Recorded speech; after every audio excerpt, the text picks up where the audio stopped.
Hey, welcome to Tutorial Lore. This video explains the FirstKey Homes app and whether it's worth using.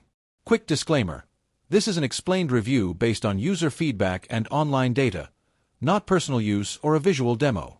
FirstKey Homes is a rental management app designed for tenants of FirstKey Homes properties. Through the app, users can pay rent, submit maintenance requests, track service progress, and get important updates about their home. It also offers a secure login, payment history access, and direct messaging with support staff, all from your phone. Now let's talk about how it actually performs. The app is easy to navigate, with a clean layout and responsive features. Many users appreciate how convenient it is to handle payments digitally and avoid late fees. Maintenance requests can be tracked in real time, and most issues are handled within a reasonable time frame. The push notifications also help renters stay informed about appointments or neighborhood alerts. However, it's not all smooth sailing. Some users report bugs with the rent payment section, especially around due dates or failed transactions.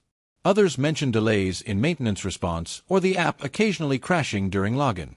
The overall experience can vary depending on the region or local support team.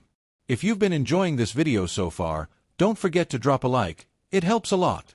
In summary, FirstKey Homes is a useful app if you're renting with FirstKey and want a central place to manage your housing needs. It's convenient, secure, and time-saving. Just be aware of occasional glitches, especially around payments or ticket responses, and make sure to double-check confirmation messages. This is not a commercial or paid promotion, but an informational video. For inquiries, contact the email address stated in the description.